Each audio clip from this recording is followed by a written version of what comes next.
blood drips onto the kitchen linoleum. My blood. From my lip, split open like overripe fruit. I can taste copper. Can feel my tongue probing the wound even though I know I should stop, should focus, should move. The backup phone is in my hand, the old Samsung I kept in the junk drawer, the one with the cracked screen from when Derek threw it at the wall last month. Battery at 4%. My primary phone is in pieces on the counter where he just smashed it, over and over, glass shards glittering under the overhead light like broken stars. My hands won't stop shaking. I need to text Jess. My best friend. The only person who still checks on me, who hasn't given up even though I always say I'm fine, everything's fine, Derek just had a bad day. I pull up her contact. My vision blurs, tears or concussion, I don't know anymore. I type as fast as my trembling fingers allow. Me, help me please. 2547, Pine Street, Apartment 8. He's going to kill me this time. Send. The bedroom door explodes open down the hall. Claire. Derek's voice is a roar, slurred and vicious. Where the hell are you? I press myself against the cabinets, trying to be smaller, invisible, nothing. My phone buzzes. Thank God. Jess. She'll call the cops, she'll, unknown, address confirmed. Do not engage him. Hide. I'm 8 minutes away. The words don't process at first. I read them again. Unknown. Not Jess. My chest constricts. I look at the number I just texted, 555-0347. Jess's number is 555-0348. One digit. One fucking digit off. I texted a stranger. Me, wrong number. I'm sorry. Please ignore. The reply is instant, unknown, I'm not ignoring it. You said someone's going to kill you. Are you injured? Derek's footsteps thunder through the apartment, heavy, uneven, the gait of someone who's had too much whiskey and not enough conscience. You think you can hide from me? In MY apartment? My fingers fly across the cracked screen. Me, yes. Boyfriend. Drunk. He has my phone. I don't know how long this one will last. Unknown. Stay hidden. Do not confront him. I'm 8 minutes away. What's your name? 8 minutes. That's a lifetime when someone's hunting you in your own home. That's nothing when you're waiting for a stranger who might not even come. Me, Claire. Unknown, Claire. I'm Miho. You're going to survive tonight. I promise you. The formality of his texts, the precision, the calm, feels alien. Like he's reading from a script for a situation he's handled before. Who promises a stranger they'll survive? Who shows up in 8 minutes? Derek kicks open the bathroom door. I hear the shower curtain rings screech across the rod as he rips it aside. Not in here, huh? Where are you, baby? Come out, come out. He's using that voice. The soft one. The one that comes right before it gets worse. I'm crouched behind the kitchen island, phone clutched to my chest like a talisman. The battery icon blinks, 3%. Unknown, 7 minutes. Breathe. In for 4, hold for 4, out for 4. Do it now. I don't know why I obey. Maybe because someone's telling me to do something that won't hurt. I breathe. In. Hold. Out. My heartbeat slows from hummingbird frantic to merely terrified. Unknown, good. Keep breathing. Where are you hiding? Me, kitchen. Behind island. No lock on bedroom door. Nowhere to go. Unknown, stay there. 6 minutes. Derek's in the living room now. I can see his shadow stretching across the hallway wall, tall, broad, the shadow of someone who used to make me feel protected. When did protection turn into prison? When did love turn into this? Unknown, Claire. Talk to me. Keep your mind active. How long has this been happening? My thumbs hover over the keyboard. Me, 2 years. Unknown, tonight is the last night. I promise you. 5 minutes. I don't believe him. But God, I want to. Derek appears in the kitchen doorway. Our eyes meet. For one suspended moment, neither of us moves. Then his face twists into something ugly and familiar. There you are. Derek takes a step toward me. I scramble backward, still crouched, my spine hitting the cabinet doors. Baby. His voice drips false sweetness. Why are you on the floor? Come here. Stay away from me. The words come out stronger than I expected. Derek's eyebrows rise in mock surprise. Oh, so now you've got a mouth on you? That's new. He moves closer, swaying slightly. Who were you texting, Claire? Huh? Who were you gonna call to come save you? My phone is hidden behind my thigh. Battery at 2%. It buzzes. Derek's eyes narrow. What was that? Nothing. Give me the phone. No. His hand shoots out, grabs my wrist, yanks me upward. Pain flares where his fingers dig into old bruises. I said give me the fucking phone. I twist away, muscle memory from all the other times, and he loses his grip. The phone skitters across the tile. We both lunge for it. He's faster. He grabs it, stares at the screen. I watch his face cycle through confusion, rage, then something darker. Who the hell is Miho? His voice drops to a whisper. Who the fuck is Miho, Claire? I don't know. Wrong number. I was trying to text Jess, liar. He throws the phone. It hits the wall and clatters to the floor, screen now completely shattered, but somehow, miraculously, still lit. I can see the text notification glowing, unknown, 3 minutes. Hold on. Derek follows my gaze. Reads the message. His face goes white, then red. Someone's coming here? His voice climbs. You called someone to come here? I didn't mean to. Who is he? How does he know this address? How long have you been fucking him? The accusation is so absurd I almost laugh. I haven't left this apartment without Derek in 6 months except for supervised grocery trips. I'm not, there's no one. He grabs me by the hair. Drags me toward the living room. I scream. He clamps his other hand over my mouth. Shut up.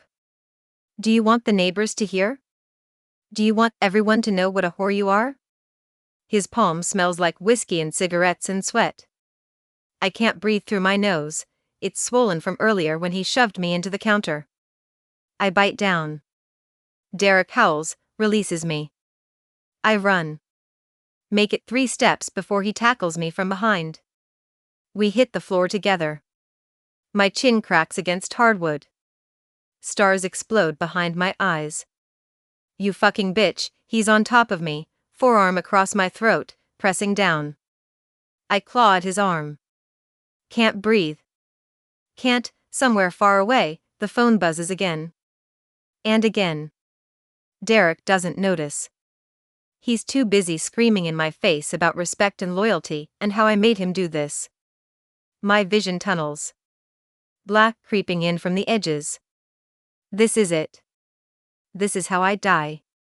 On the floor of an apartment I pay half the rent for, killed by a man who says he loves me. Then, a sound. Not knocking. Not the doorbell. The apartment door doesn't open. It explodes inward. The door hits the wall with a sound like thunder. Derek's head snaps up. His arm lifts from my throat just enough for me to gasp air, sweet and burning. 3 men enter. No, 2 men and something else. Something that moves like a man but feels like an apex predator walking upright. The first 2 are massive. 6'3", 6'4" maybe, built like they were grown in a lab specifically to break things. They wear dark suits despite the Seattle drizzle. Their faces are impassive, professional. But it's the third one who makes Derek go still.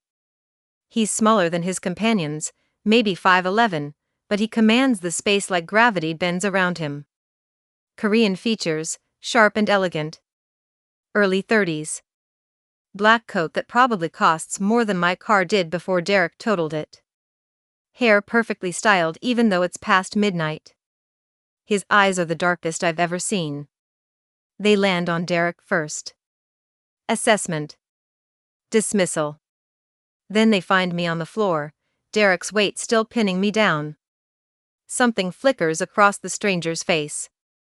Not rage, too controlled for that. More like a door opening onto something very old and very cold. He speaks. His voice is quiet, almost gentle. Let her go. American English, but there's a precision to it, a formality that marks it as learned perfectly but not native. Derek pushes himself up, off me. He's trying to look tough, puffing his chest. Who the hell are you? This is breaking and entering. I'll call the cops, go ahead. The stranger, Miho, it has to be Miho, doesn't move. Doesn't blink. Call them. Explain to the officers why your girlfriend has blood on her face and bruises around her throat. Explain why the neighbors reported screaming. Explain why her phone is in pieces on your kitchen counter. A pause. I'll wait. Derek's bravado cracks. This is my apartment. You can't just, Miho says something in Korean. One of the large men moves. I don't even see it happen. 1 second Derek is standing. The next he's face down on the floor, arm twisted behind his back at an angle that makes my stomach turn, the man's knee on his spine. Derek screams. Thrashes. You're breaking my arm. You're, not yet, the man says in lightly accented English. Would you like me to? Miho walks past Derek like he's furniture. Approaches me slowly. Deliberately. Giving me time to see him coming. He stops 5 feet away. Crouches down to my level, still maintaining distance. Claire. He knows my name. Of course he does. I told him. I'm Miho. You texted me. I came. Up close, his face is even more striking, high cheekbones, strong jaw, a small scar through his left eyebrow that somehow makes him more dangerous, not less. His eyes scan my injuries with clinical precision. The split lip. The swelling around my throat. The way I'm cradling my left ribs. Can you stand? He asks. I think so. May I help you? May I? Derek never asked permission for anything. I nod. Miho extends his hand, palm up, an offering, not a demand. I take it. His grip is warm, strong, steady. He lifts me to my feet with care, like I'm something fragile that might shatter. I sway. His other hand goes to my elbow, supporting. Easy. When did you last eat? I don't remember. His jaw tightens microscopically. He looks at one of his men. Bring the car around. Call Dr. Yoon. Tell her we're coming now. The man nods and disappears. Derek is still pinned to the floor, whimpering. Claire, baby, tell them this is a mistake. Tell them we were just fighting, that's all. Couples fight. Miho's eyes cut to him. Be silent. Derek goes silent. I'm shaking so hard my teeth chatter. Miho notices. Shrugs out of his coat and drapes it over my shoulders. It smells like expensive cologne and rain. We're leaving, he says. Unless you want to stay? No. The word bursts out. God, no. Please. Then come with me. He guides me toward the door, moving at my pace. Behind us, Derek finds his voice. You can't just take her. I'll call the police. I'll press charges. Miho doesn't turn around. just speaks over his shoulder in that same quiet, terrifying tone. You'll do nothing. You'll stay in this apartment. My associate will remain with you to ensure your cooperation. Tomorrow morning, you'll receive a visit from some people who will explain your options. If you're smart, you'll listen. A pause. If you contact Claire again, if you so much as think her name, you'll discover that Seattle has places where people disappear. Do you understand? Silence. I asked if you understand. Why, yes. Good. We step into the hallway. The air is cooler here, cleaner, free of the stale sweat and whiskey smell that's permeated my life for 2 years. I look back once. At the apartment where I stopped being myself. At Derek on the floor, looking small and pathetic and utterly powerless. At the broken door hanging on its hinges. Miho's hand is still on my elbow, gentle but firm. Don't look back, he says softly.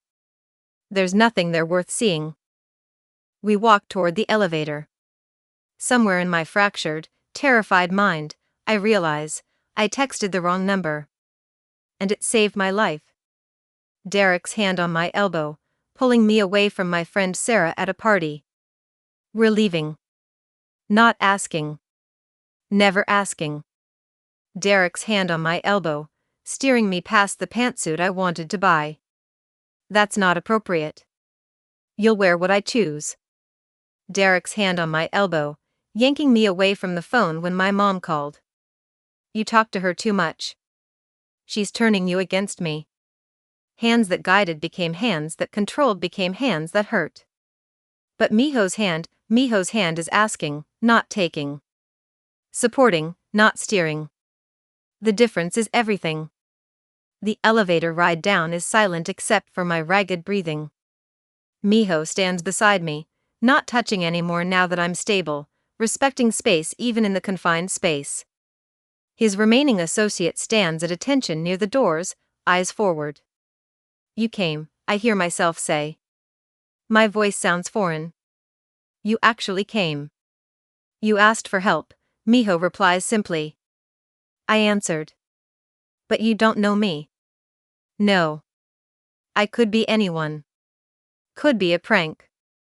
Could be, you texted he's going to kill me this time. The this time told me everything I needed to know. The doors open onto the parking garage. A black SUV is waiting, engine running, back door open. The vehicle is pristine, expensive, tinted windows so dark I can't see inside. Miho guides me toward it. I hesitate at the door. This is insane. Getting into a stranger's vehicle. I don't know this man. Don't know what he wants or what this will cost me or, Claire. Miho's voice cuts through my spiral. Look at me. I do. His dark eyes are steady, serious. I'm going to take you to a private medical facility. A doctor I trust will examine you, treat your injuries, ask no questions unless you want to answer them. After that, you'll stay in a secure location tonight. Tomorrow, we'll discuss your options, where you want to go, what you need, how to move forward. But right now, you need medical attention.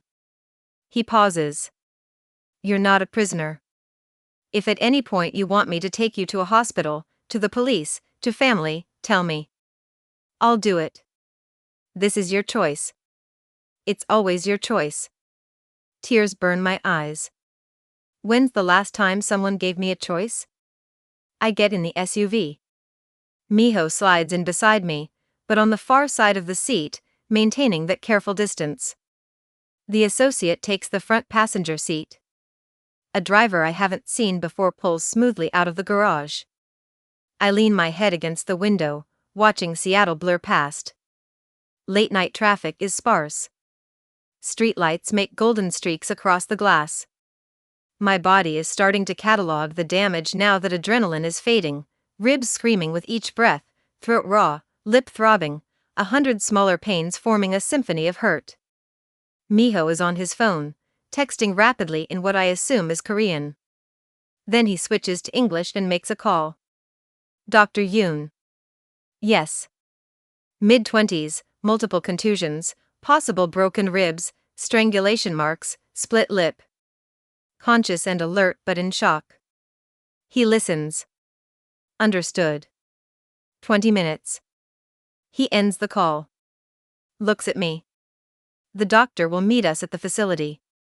She's very good. Very discreet. I don't have insurance, I say automatically. I can't pay for it's handled. I don't have money at all. Derek controlled our accounts. I can't, Claire. His voice is firm but not harsh. It's handled. You don't owe me anything. I want to argue. Want to insist I can pay him back somehow, eventually. But I'm so tired. So hollowed out. Why are you doing this? I whisper. Miho is quiet for a long moment. His jaw works, like he's deciding how much to share. Finally, my sister. 2 words. Heavy with meaning I don't fully understand. What about her? She sent a text like yours once. To a friend who didn't believe her. No one came. His hands fold in his lap, perfectly still. She didn't survive the night. The air in the SUV goes dense, pressurized. I'm sorry, I breathe. Don't be sorry. Be alive.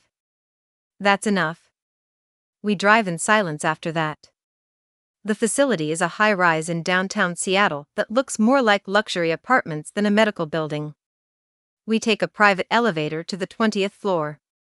The doors open onto what looks like a boutique hotel suite, plush furniture, soft lighting, abstract art on the walls. But there's also medical equipment, a hospital bed, monitoring devices, a tray of sterilized instruments. A woman in her 50s with kind eyes and steel gray hair pulled into a bun approaches. She's wearing scrubs, a white coat. Claire, she says with a gentle smile. I'm Dr. Yoon. Mr. Park has told me you've had a difficult night. Let's get you taken care of, yes? Mr. Park. So that's Miho's last name. Dr. Yoon gestures toward a privacy screen. You can change into a gown behind there. I'll need to examine you fully, ribs, throat, any other injuries. Take your time. Miho moves toward the door. I'll be outside. You don't have to leave, I say, surprising myself. He pauses. You're certain? I nod. I don't know why I want him to stay. Maybe because he's the only solid thing in a night that's felt like drowning. Then I'll sit there. He points to a chair in the far corner, near the windows. But if you change your mind, say the word. Dr. Yoon helps me behind the screen. Helps me out of my clothes, Derek's oversized t-shirt that I slept in, the shorts that have blood on them now. She doesn't gasp at the bruises. Doesn't ask leading questions. Just catalogs each injury with professional efficiency, contusions on upper arms consistent with gripping. Petechiae around throat from strangulation. Bruising on lower back and ribs. Split lip. Possible broken rib, will need x-rays. She brings in a portable x-ray machine. Takes images. Studies them on a tablet. Cracked rib, not broken. Painful but will heal on its own. I'll wrap it, give you pain medication, antibiotics to prevent infection. She looks me in the eye. Claire, I need to ask, do you want me to document these injuries? Photographs, official medical report? It could be useful if you decide to press charges. I look past her toward Miho. He's sitting in that chair, staring out the window at the city lights, giving me privacy even though he's in the room. Yes, I say. Document everything. Dr. Yoon smiles. Good. That's very brave. She works quickly after that. Photographs each bruise, each mark. Wraps my ribs. Puts antibiotic ointment on my lip. Gives me a cold pack for the swelling. When she's done, I'm dressed in soft loungewear that appeared from somewhere, black sweatpants, a loose gray sweater. Comfortable. Nothing like the clothes Derek chose for me. Dr. Yoon packs up her equipment. You need rest. Lots of it. I'm leaving medication with Mr. Park, painkillers, sleep aids if you need them, antibiotics. Take them as directed. She squeezes my shoulder. You're going to be okay. I've seen women come back from worse than this. You're strong. I don't feel strong. I feel like tissue paper. But I nod anyway. Dr. Yoon leaves. It's just Miho and me. He stands, approaches slowly. There's a car waiting downstairs. I'm taking you somewhere safe. Where? One of my properties. Secure building. Penthouse unit. You'll have privacy, space, everything you need. And then what? He meets my eyes. And then you rest. You heal. And when you're ready, you decide what comes next. Not me. Not anyone else. You. I search his face for deception, for hidden motives, for the catch. All I see is exhaustion and something that might be old grief. Okay, I whisper. Okay. We take the elevator back down. Get into the SUV. Drive through Seattle's sleeping streets. I watch the city pass and think, 8 minutes ago, no, hours ago now, but it feels like 8 minutes, I was on my kitchen floor, dying. Now I'm in a stranger's car, heading to a stranger's home, trusting a man I don't know because he made a promise and kept it. It should terrify me. Instead, for the first time in 2 years, I feel something like hope. The building is in downtown Seattle, all glass and steel, the kind of place with a doorman and keycard elevator access. Miho's associate, I still don't know his name, speaks briefly to the night security guard in Korean. The guard nods, doesn't ask questions, doesn't look at me twice. We take the elevator to the top floor. The doors open directly into the penthouse. I step into a space that belongs in an architecture magazine. Floor-to-ceiling windows overlooking the city, lights twinkling like scattered diamonds. Open-concept living area with sleek furniture in blacks and grays. A kitchen with marble countertops. Abstract art on the walls, real art, the kind museums have. It's beautiful. It's terrifying. This is yours? I ask Miho. One of my properties, he says. I stay here occasionally when I work late. You'll have it to yourself tonight. Where will you be? Downstairs. Guest suite on the floor below. If you need anything, he hands me a phone. New, top of the line. I'm programmed in under M, press it and I'll answer. Immediately. I take the phone. It's warm, like it's been in his pocket. You're just giving me a phone? Yes. And you expect me to believe there's no tracking software, no way for Derek to find me, the phone is clean. Untraceable number. Derek has no way to contact you. I've made certain of that. Miho's voice is steady, patient. But if you don't trust it, don't use it. There's a landline in the bedroom. Emergency services are one button. My number is taped beside it. He thinks of everything. The bedroom is through there. He gestures down a hallway. Bathroom is attached. There's clothing in the closet, various sizes, still tagged. Take whatever fits. Food in the kitchen, though I don't keep much here. I'll have groceries delivered tomorrow once I know what you like. You don't have to, Claire. He turns to face me fully. Let me be very clear about something. You don't owe me. Not money, not gratitude, not explanations. You sent a text asking for help. I provided it. That's the extent of our transaction. He pauses. What happens next is entirely up to you. Stay here as long as you need, days, weeks, months. Or leave tomorrow. I'll arrange transportation anywhere you want to go. Family, friends, a shelter, another city entirely. Your choice. Why? My voice cracks. Why would you do all this for a stranger? His expression shifts, just for a second, grief flickers across his features before he locks it down. Because no one did it for my sister. Because I have resources and you need them. Because it's the right thing to do. He heads toward the elevator. Get some rest. We'll talk in the morning. Wait. He stops. What about Derek? You said your guy would stay with him, he's being handled. Derek won't be a problem. What does that mean? Miho considers his words.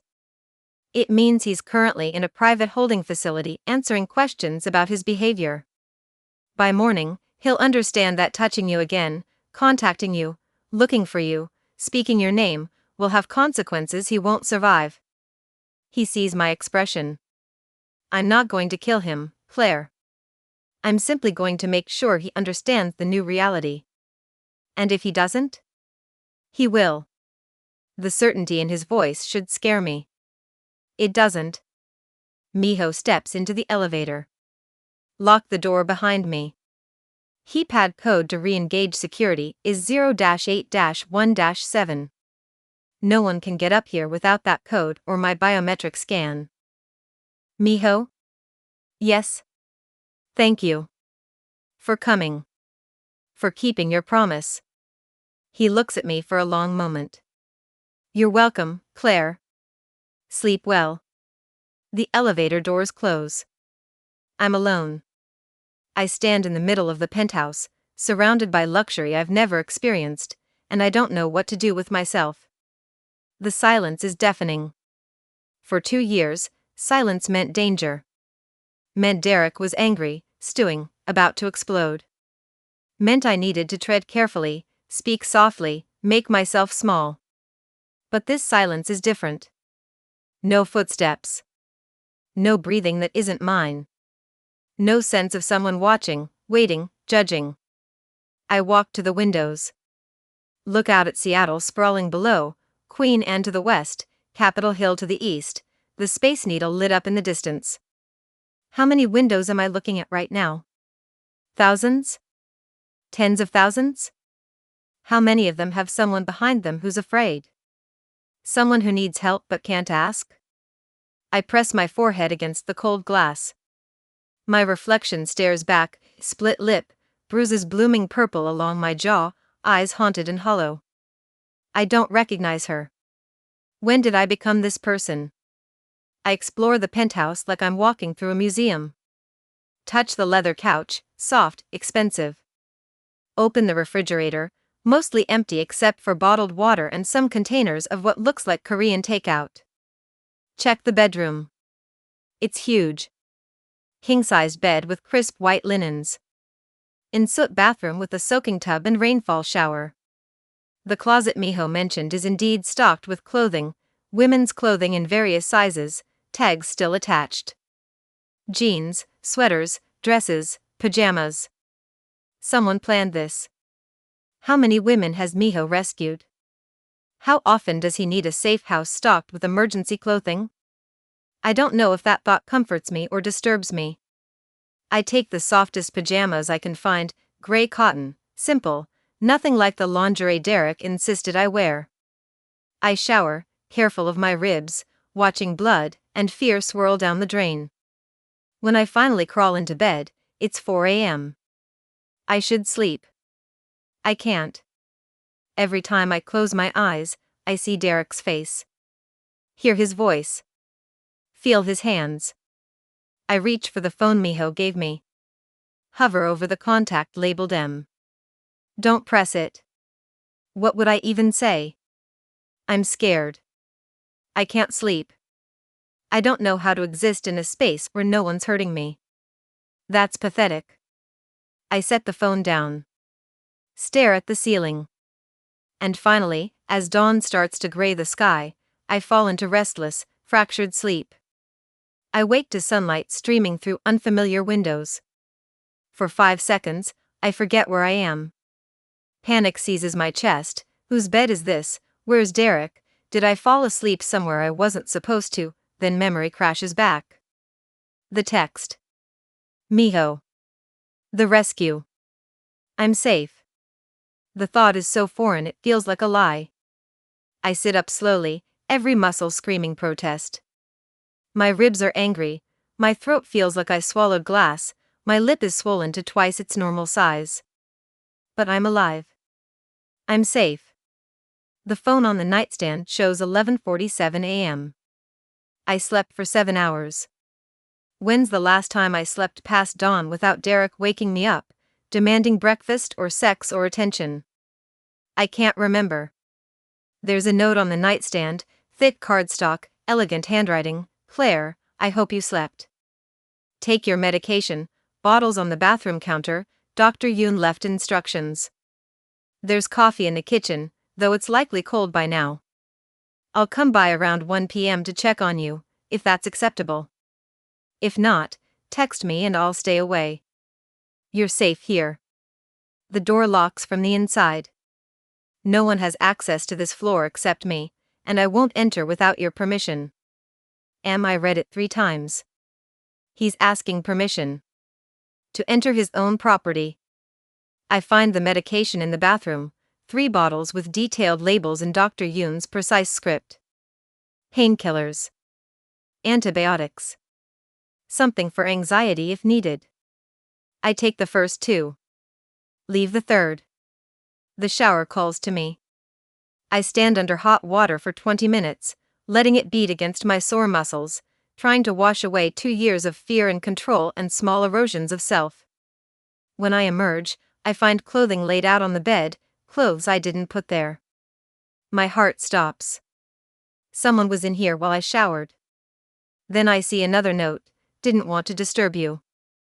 Took the liberty of selecting clothes that will fit. If you don't like them, there are more options in the closet. Am not someone. Miho. He came in, left clothes, and left again without waking me. I should feel violated. Instead I feel considered. Cared for. The clothes are perfect, soft jeans that actually fit, a cream-colored sweater, undergarments still in packaging. I dress slowly, carefully, mindful of my ribs. In the kitchen, I find the coffee pot.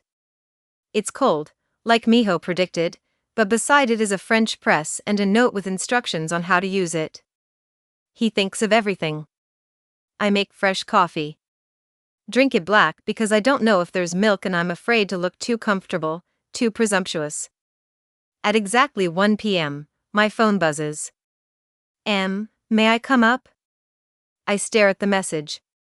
He's asking me, yes. 60 seconds later, the elevator opens. Miho steps out. He's dressed differently today, dark jeans, black t-shirt, leather jacket. Less formal. Somehow more dangerous. His eyes go to my face immediately, cataloging my injuries in daylight. How are you feeling? He asks. Sore. Confused. Alive. All reasonable responses. He stays near the elevator, doesn't approach. Have you eaten? Not yet. Are you hungry? I realize I am. Ravenously. Yes. Good. I brought food. He gestures, and his associate from last night, the large man who pinned Derek, enters carrying bags that smell like heaven. Korean food, rich and savory. They set containers on the kitchen counter. The associate bows slightly to me, a gesture of respect, and leaves without speaking. Miho begins opening containers. I didn't know what you'd like. So I brought several options. Bibimbap, bulgogi, japchae, kimchi jjigae. All mild, nothing too spicy while your mouth is healing. We sit at the kitchen island. He serves food onto plates with careful precision. I take a bite of the bibimbap. It's the best thing I've ever tasted. Or maybe I'm just starving. Or maybe food tastes different when you're not afraid someone will criticize your eating. We eat in silence for a few minutes. Then Miho sets down his chopsticks. Claire, we need to talk about what happens next. My stomach tightens. Okay. First, Derek. He's currently being held at a private security facility. Not jail, somewhere more discreet. He's being questioned about his activities, his associates, his finances. My people are very thorough. He pauses. I can keep him there for another 48 hours without legal complications. During that time, you have options. What kind of options? Option 1. I release him with a very clear understanding that you're under my protection, and any attempt to contact or harm you will result in consequences. He'll comply out of fear. Most men like Derek are cowards when confronted with real power. Option 2. You press charges. Assault, battery, unlawful imprisonment, strangulation. I have medical evidence, photographic documentation, and witness testimony from neighbors. I can connect you with attorneys who specialize in domestic violence cases. The legal route. And option 3? Miho's expression doesn't change. I make him disappear. The words hang in the air. You said you wouldn't kill him. I won't. But there are places he could go where he'd never be found. Where he'd never hurt anyone again. Miho leans back. I'm not recommending that option.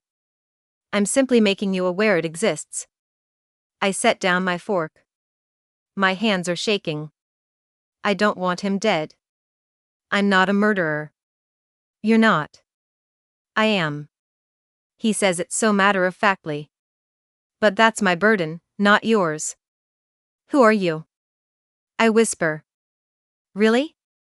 Miho is quiet for a long moment. Then he starts talking. My grandfather came to Seattle from Seoul in 1973, Miho begins. He had nothing. Built a small grocery in Koreatown. Worked 20-hour days. Saved every penny. He's looking out the window as he speaks, voice even, measured. In the 80s, gangs started moving into the neighborhood. Extortion. Protection rackets. My grandfather refused to pay. So they burned down his store with him inside. I stopped breathing. He survived. Barely. But my grandmother, she was working late that night, doing inventory. She didn't make it out. Miho, my father rebuilt after that. But he rebuilt differently. He learned that in certain neighborhoods, the law doesn't protect you. So he became the protection. Built connections. Made himself untouchable. He ran gambling operations, import-export businesses with flexible definitions, private security. Nothing that hurt innocents. He had a code. And you inherited that. I refined it. Miho turns to look at me. I don't run drugs. Don't traffic people. Don't exploit the vulnerable. But I operate in spaces where the law is inadequate. I provide security to people the police won't help. Mediate disputes between groups that would otherwise go to war. Ensure certain neighborhoods remain stable. You're a criminal. Yes. No defensiveness. No justification. Just acknowledgement. Then why did you help me? Because my sister needed help once. She texted a friend saying her boyfriend was hurting her. The friend thought she was exaggerating. Told her to work it out. No one came. His jaw tightens. She died 3 days later. Beaten to death. The boyfriend served 2 years and was released for good behavior. Oh God. I'm so sorry. Don't be sorry. Be alive. Be safe. That's enough. He stands. I'm telling you who I am because you deserve to know. I'm not a good man, Claire. I've done things that would horrify you. But I have lines I don't cross. And hurting women is one of them. What if I want to press charges against Derek? Legal route? Then I'll connect you with the best attorneys in Seattle. I'll ensure the evidence is presented properly. I'll make sure he's prosecuted to the fullest extent. And if I want to just disappear? Start over somewhere else? I'll arrange it. New city, new identity if needed, financial support until you're stable. Why would you do all that? Because I can. Because you need it. Because my sister didn't get that chance. I look at him, this dangerous, controlled man who broke down my door and offered me choices. I don't know what I want yet, I admit. That's fine. Take time. Figure it out. There's no rush.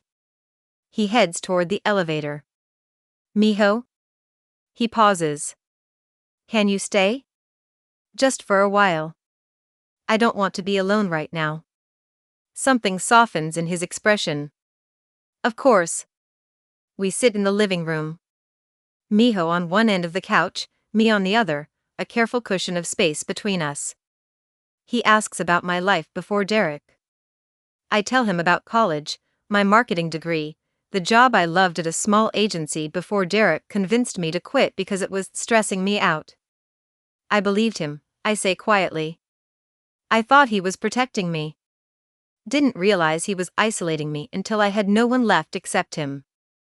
That's how it works, Miho says. Abusers are expert strategists. They don't start with fists. They start with concern. With love. By the time you realize what's happening, you're trapped. You sound like you know a lot about this. I've made it my business to know. After my sister, he stops. Starts again. After my sister, I started funding domestic violence shelters. Quietly. Anonymously. I've learned how these patterns work. That's why you have clothing here. Why you knew exactly what to do. Yes.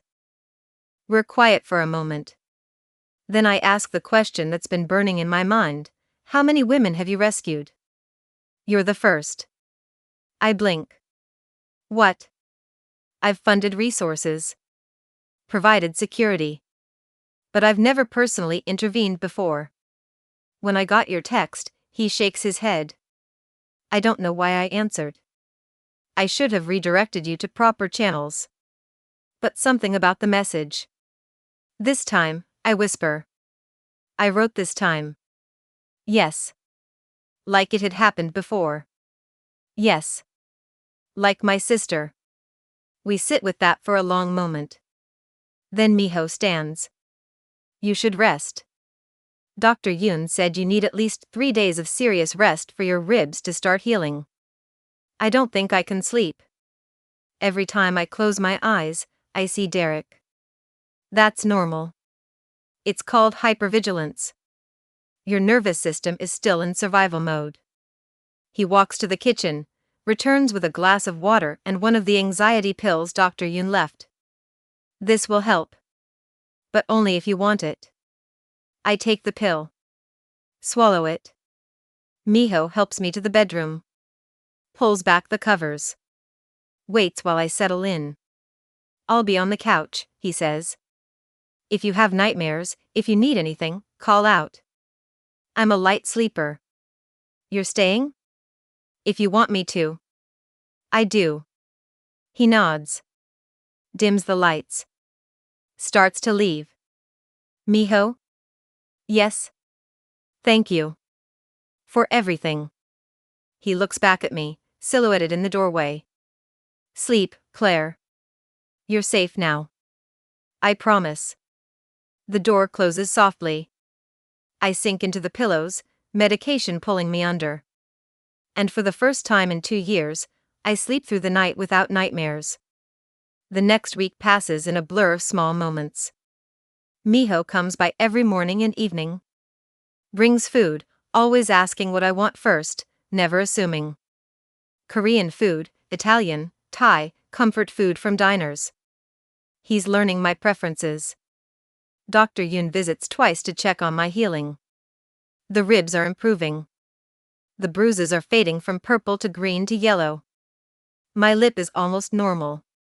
But the invisible wounds, those are harder to track. I have nightmares still. Not every night, but often enough. Sometimes I wake up screaming.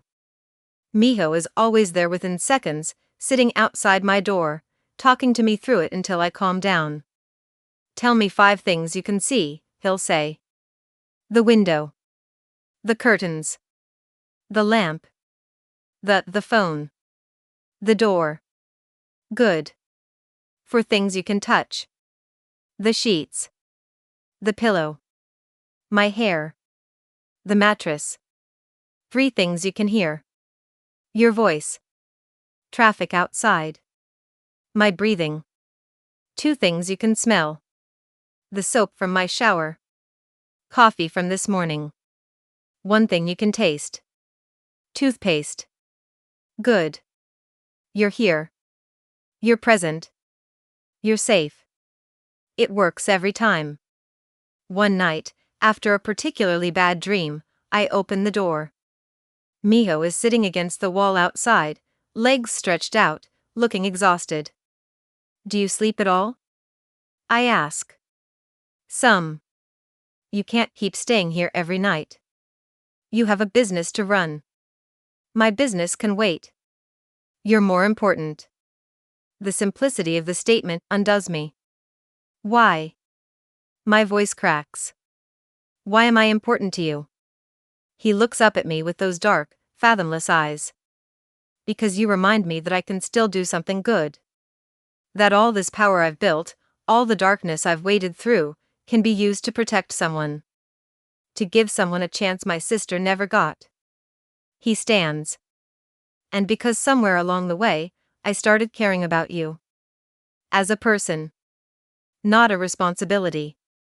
My heart does something complicated. I'm a mess, Miho. I'm broken. I don't even know who I am anymore. You're not broken. You're healing. There's a difference.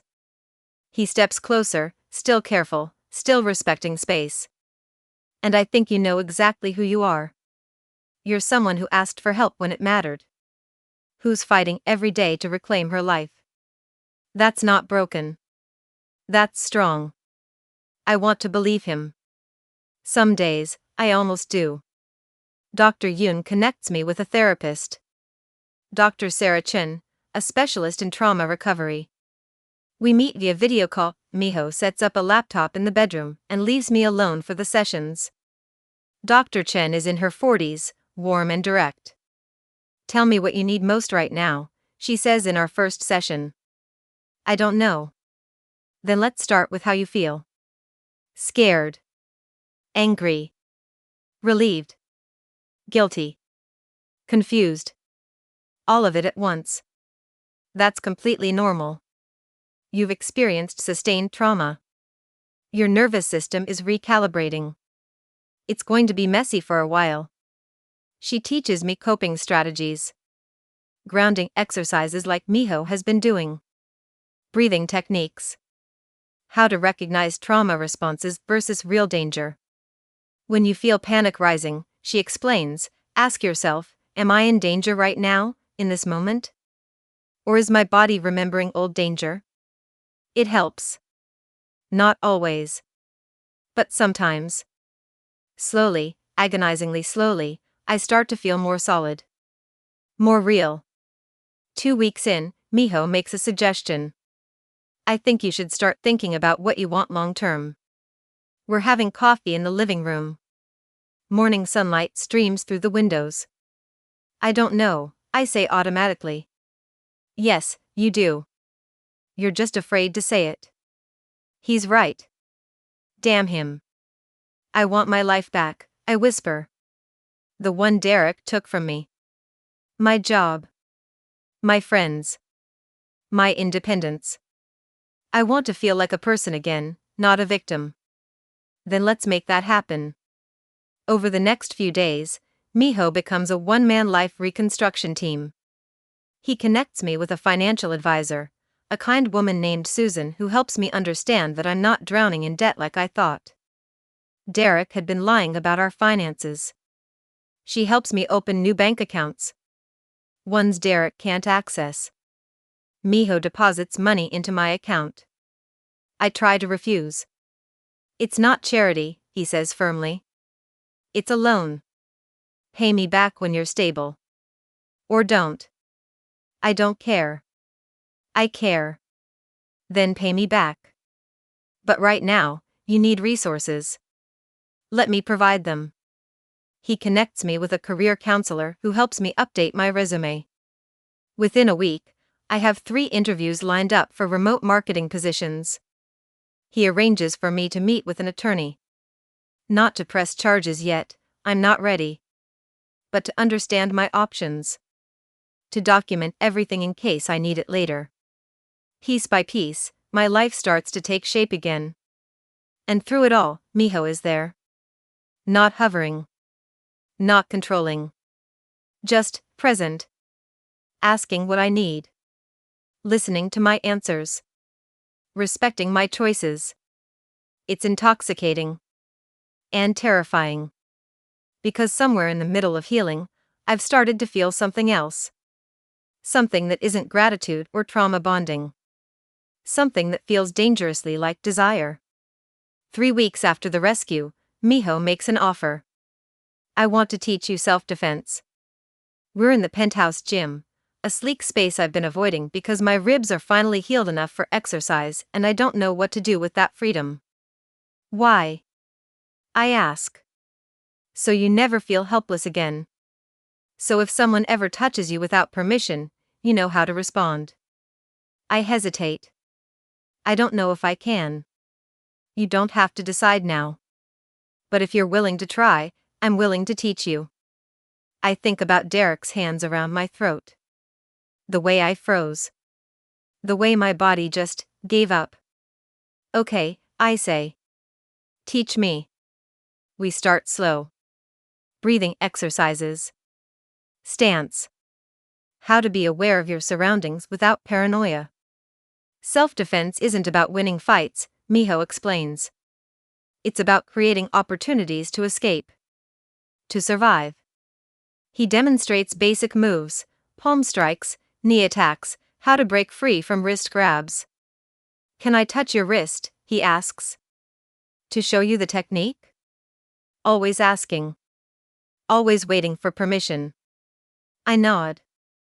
His hand closes around my wrist, firm but not painful.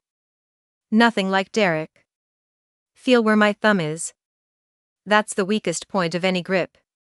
If you twist toward it and pull down at the same time, he guides my motion. Even a strong hold breaks. We practice. Over and over.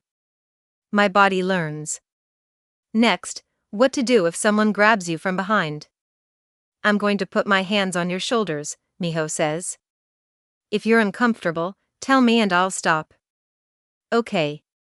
His hands rest on my shoulders, light, careful. I can feel the warmth of him through my t-shirt. If someone grabs you like this, your instinct is to pull forward. Don't. Drop your weight, twist toward their weak side, usually their non-dominant hand, and drive your elbow back. He walks me through it in slow motion. Then run. We drill. Again and again. My muscles remember.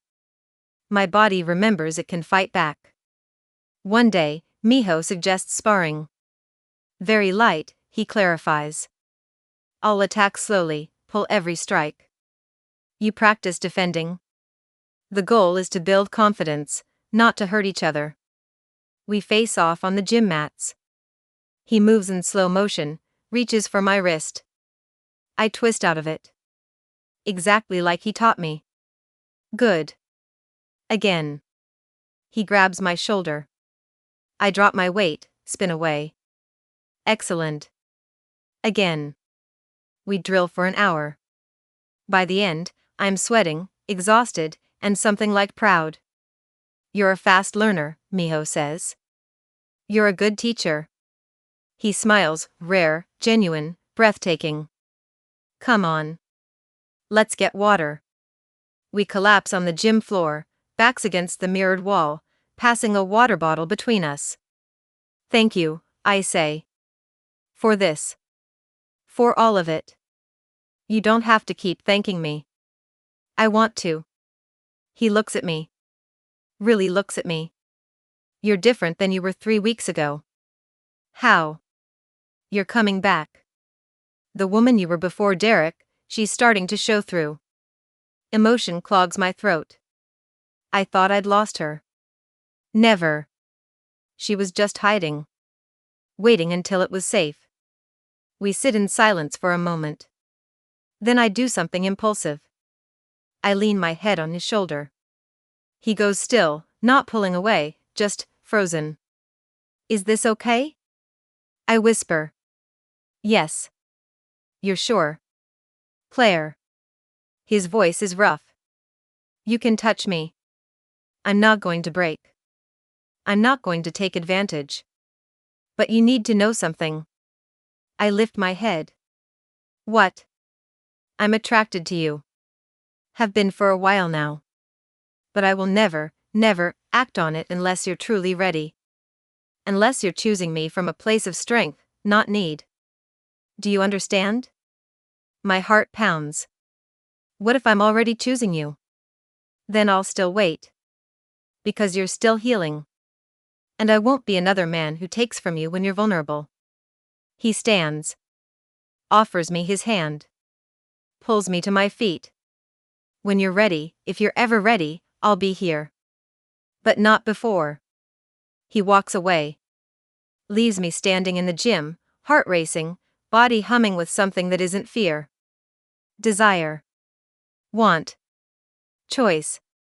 The next day, Miho sets me up with another resource, a financial literacy workshop. You said Derek controlled your money, he says. Let's make sure that never happens again. The workshop is online, taught by a no-nonsense accountant who breaks down budgeting, credit scores, investment basics. I absorb every word. Susan, the financial advisor, helps me implement what I've learned. We build a budget. Set up automatic savings. Review my credit report. You're doing great, she says. You're building a foundation. That's what matters. I get a job offer. Remote marketing position, decent salary, flexible hours. I accept immediately. When I tell Miho, he grins, actually grins. Proud of you. It's just a job. It's independence. That's everything. He's right. It is everything. For weeks after the rescue, I'm making dinner in the penthouse kitchen. Miho is sitting at the counter, ostensibly reading something on his tablet but mostly watching me. You know you don't have to supervise me cooking, I say. I'm not supervising. I'm enjoying the view. I throw a dish towel at him. He catches it, laughing.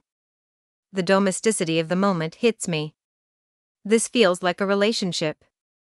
Not rescuer and victim. Not benefactor and charity case.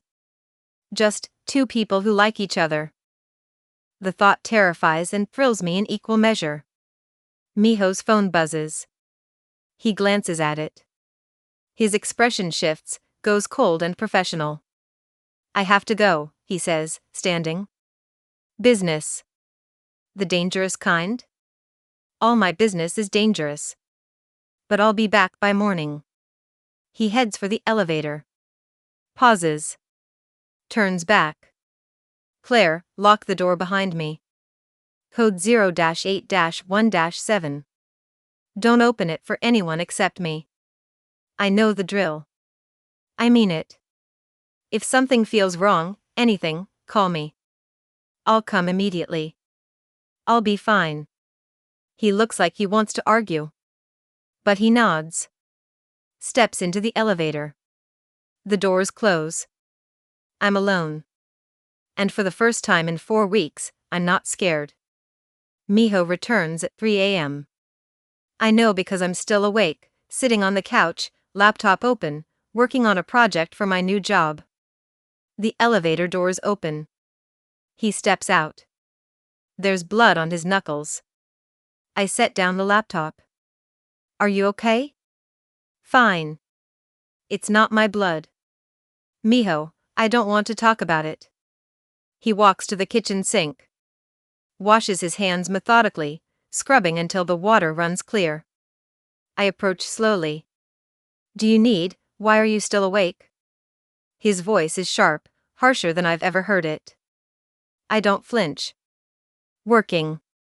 Why are you bleeding? He braces his hands on the counter. I can see tension in every line of his body. I had to remind someone what happens when they cross certain lines. It got physical. I'm fine. Did you kill anyone? No. Would you tell me if you did? He turns to face me. Yes. I don't lie to you, Claire. I won't start now. We stare at each other across the kitchen. I know what you are, I say quietly. What you do. It doesn't scare me the way you think it should. It should terrify you. Why? You've never hurt me. Never lied to me. Never taken my choices away. You've done nothing but protect me and help me rebuild my life. I'm a criminal, Claire. I've done things, I don't care. The words hang in the air. Miho's eyes widen fractionally. You should care. But I don't. I take a step closer. I care that you came when I needed help. That you asked permission before touching me. That you respect my choices. That you make me feel safe. The rest? That's your past. Your business. Not mine. Claire, I close the distance between us. Put my hand on his chest. Feel his heart hammering beneath my palm. I'm choosing you, I whisper. Not because I'm grateful. Not because I'm dependent. Because I want to. Because somewhere in the last 4 weeks, I fell for you. His hand covers mine. You're still healing. I'll be healing for a long time. Trauma doesn't have a finish line. But that doesn't mean I can't want things. Want you. I won't take advantage, you're not. I'm telling you what I want. Clearly. While completely sober and sound of mind. I want you, Miho. He closes his eyes. If we do this, if we cross this line, there's no going back. I don't want to go back. His eyes open. Dark and intense and full of something that makes my breath catch.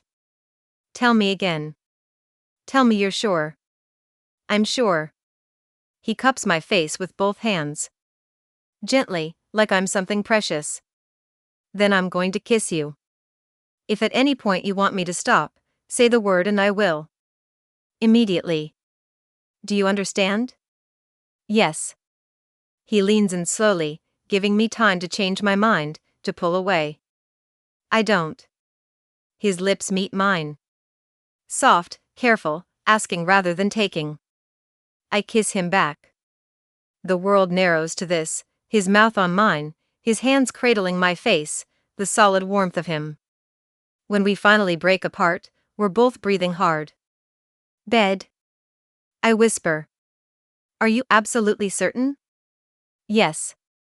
He kisses me again, deeper this time, but still controlled.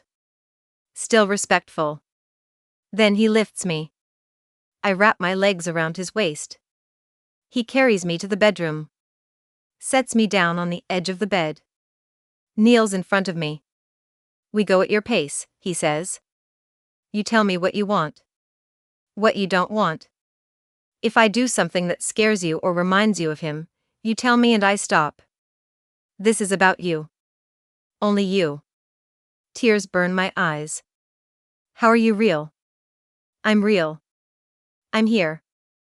And I'm yours. If you'll have me, I'll have you. What follows is a night of intimacy built entirely on consent, communication, and care. He asks permission at every step. She directs him. They move slowly, carefully, learning each other. When she tenses at a particular touch, he stops immediately. When she needs to pause, he holds her and waits. It's not perfect, she has moments of flashback, of panic, but he's patient, and she's brave, and together they create something new. Something hers.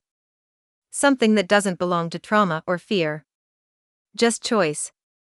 Afterward, we lie tangled in sheets, my head on his chest, his fingers tracing idle patterns on my shoulder. Thank you, I whisper. For what? For waiting. For asking. For making it feel like mine. It is yours. Always. We fall asleep like that. For the first time in my life, I feel completely, utterly safe in someone's arms. 6 weeks after the rescue, I'm walking back to my car. I have a car now. Used Honda, reliable, bought with my own money from my new job. Miho offered to help, but I wanted to do this myself. It's parked in a garage 2 blocks from the coffee shop where I've been meeting with an old college friend, Sarah, who reached out after I cautiously started rebuilding my social media presence.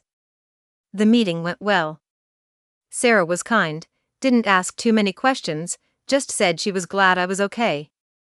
I'm feeling good. Strong. Almost normal. That's when I see him. Derek. He's leaner than I remember. Harder looking. There's a desperation in his eyes that wasn't there before. We make eye contact across the parking garage. For 1 second, neither of us moves. Then he rushes toward me. Claire. Claire, wait, please, we need to talk. Every instinct screams run. But I remember Miho's training. Assess. React. Survive. Derek reaches me, grabs my arm. Baby, please, just listen to me, let go. My voice is steady. Firm. Derek blinks. What? Let go of me. Not until you listen. You ruined my life, Claire. Got me locked up, made everyone think I'm a monster. You are a monster. His face twists. I loved you. I gave you everything. And you repaid me by running to some gangster? Do you know what he did to me? The things his people, I don't care. His grip tightens. It hurts. Old fear surges. But underneath it, something new. Anger. Let go, I repeat. Or I'll make you. Derek laughs. You? Make me? Baby, you couldn't fight your way out of. I twist my arm toward his thumb. Break his grip. Exactly like Miho taught me. Derek stumbles back, shocked. Stay away from me, I say. He lunges. Muscle memory takes over. Palm strike to his nose, not hard enough to break it, but enough to make his eyes water. He staggers. Swears. I run toward my car. He recovers faster than I expected. Tackles me from behind. We hit the concrete. Pain explodes through my shoulder. You bitch, his hands find my throat. Panic whites out my vision. Not again. Not again. If someone pins you, Miho's voice echoes in my memory, you're not helpless. You have knees. You have elbows. You have teeth. Use them. I drive my knee up, hit Derek in the ribs. He grunts, grip loosening. I slam my elbow back, connect with his jaw. He rolls off me. I scramble to my feet, gasping. Derek is getting up too. There's murder in his eyes. I should have done this 2 years ago, he snarls. Should have made sure you could never leave. A figure appears behind him. Miho. He moves like lightning, grabs Derek by the collar, spins him around, drives a single precise punch into his solar plexus. Derek crumples. Miho's face is terrifying. Cold rage barely contained. You were warned, he says quietly. 2 of his associates materialize from nowhere. They haul Derek to his feet. Miho approaches me. His expression shifts immediately from fury to concern. Are you hurt? I'm okay. How did you gave me your location for our app. I check it compulsively. Saw you were in a parking garage longer than made sense. Called. You didn't answer. His hands hover near my shoulders, not touching. May I? I nod. He examines me quickly, checks my throat, my shoulder. We need to get you checked out. I'm fine. I defended myself. I used what you taught me. Pride flickers across his face. I saw. You did perfectly. Derek is screaming now, struggling against the men holding him. I'll kill you. Both of you. You can't do this. Miho turns to him. His voice drops to something arctic. You violated the restraining order. You assaulted her. You attempted murder. Again. He steps closer to Derek. You're going to jail. Real jail this time. And I'm going to make very sure that every inmate knows exactly what you did. Men like you don't do well in prison, Derek. Men who hurt women? They're popular in all the wrong ways. Derek goes pale. Take him, Miho says to his men.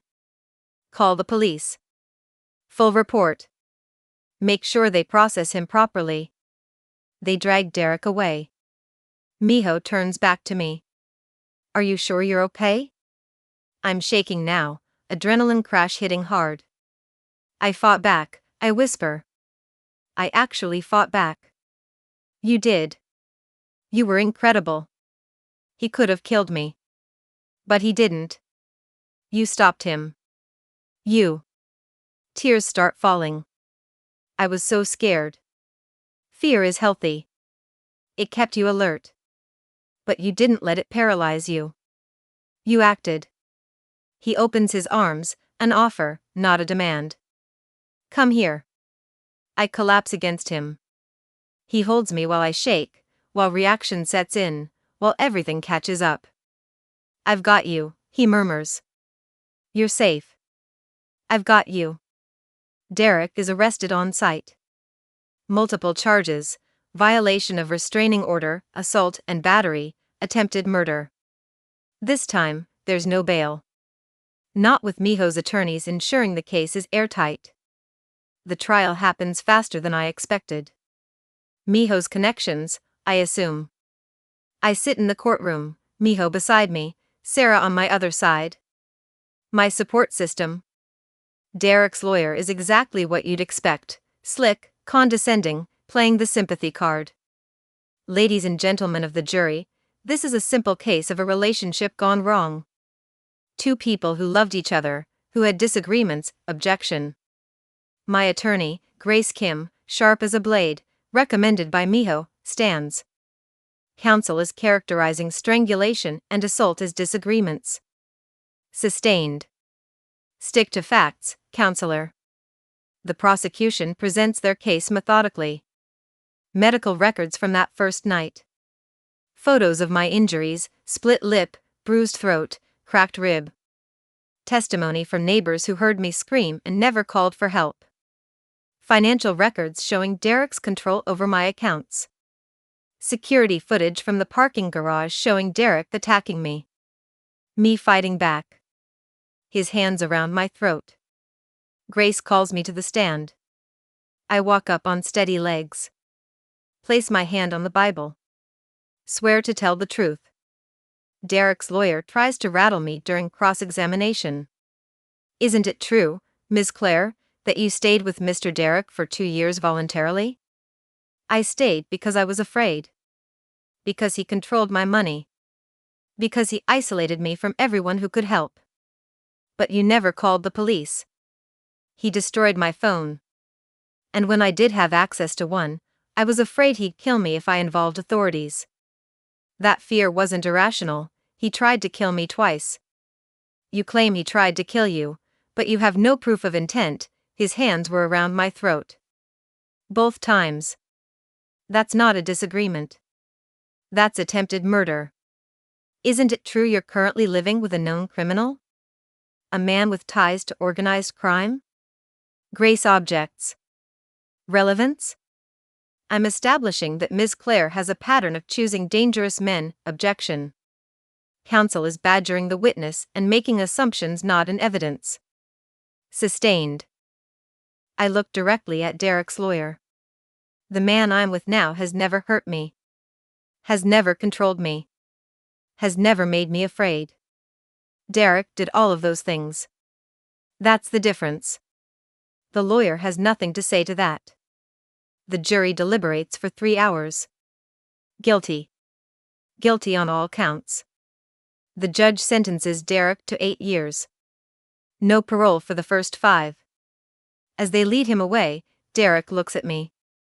Mouths something that might be "I loved you." I feel nothing. No sympathy. No relief.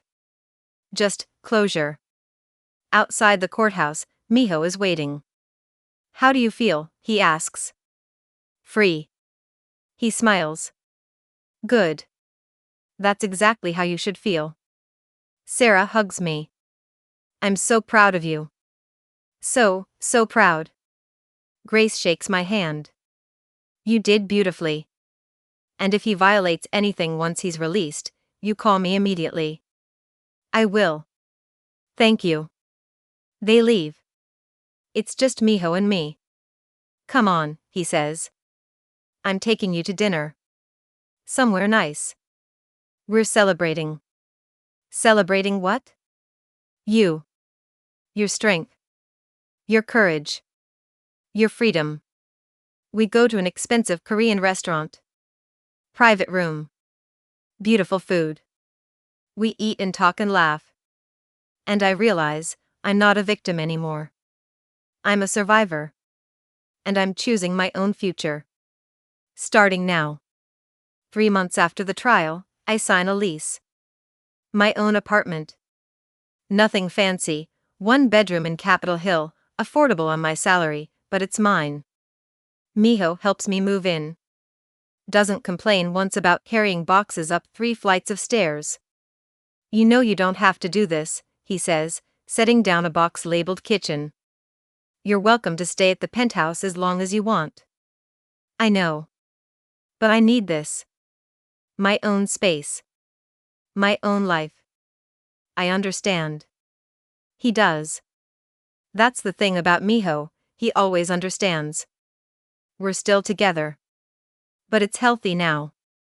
Balanced. I have my apartment. He has his. We spend nights together when we want to, not because I have nowhere else to go. I have my job. My friends. My therapy sessions with Dr. Chen. He has his business. His responsibilities. His world that I'm part of but not consumed by. It works. One evening, I'm unpacking boxes in my new apartment when I find it. The old Samsung. The backup phone from that night. I'd forgotten about it. Miho must have retrieved it from my old apartment and packed it with my things. I turn it on. Miraculously, it still works.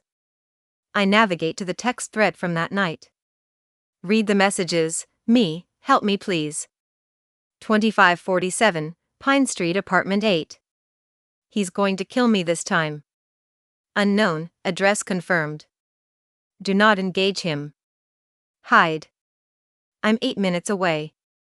I stare at the unknown number. Then I pull up my current phone. Find Jess's contact. Compare the numbers. Jess, 555-0348. The number I texted that night, 555-03471. 1 digit off. 1 single digit.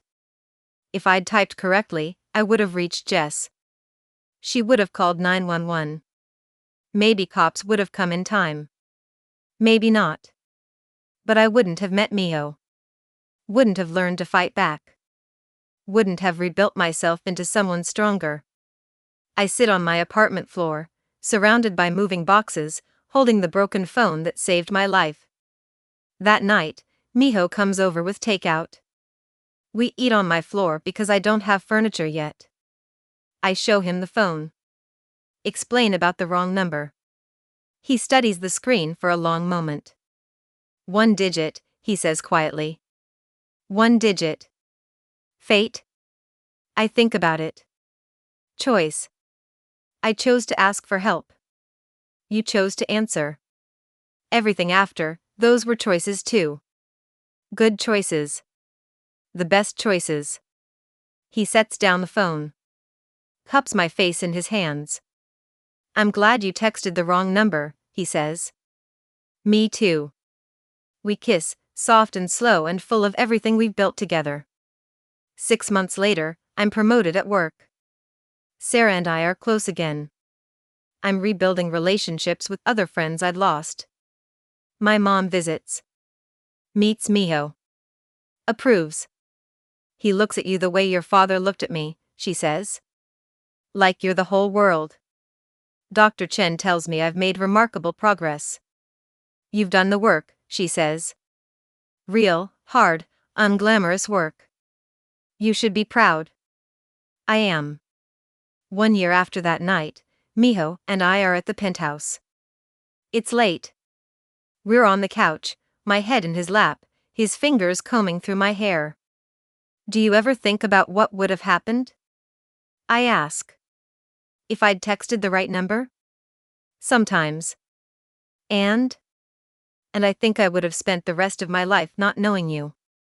That's the worst alternate reality I can imagine. I sit up. Look at him.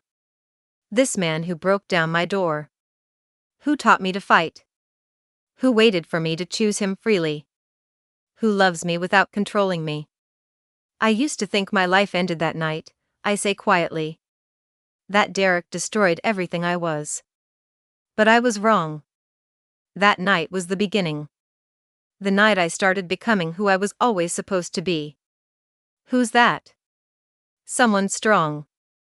Someone who asks for help when she needs it. Someone who fights back. Someone who chooses her own life. I kiss him. Someone who's not afraid anymore. You're not afraid? I'm not fearless. But I'm not afraid of living. Not anymore. Miho pulls me close. I'm proud of you. So proud. I'm proud of me too. We sit in the silence of the penthouse, watching the city lights twinkle below. And I think about the text I sent to the wrong number. The message that was supposed to go to my best friend. The mistake that saved my life. Sometimes wrong numbers are exactly right. Sometimes broken things lead you exactly where you need to be. Sometimes 8 minutes is all it takes to change everything. I'm Claire. I'm a survivor. I'm free. And I chose this life. All of it. End.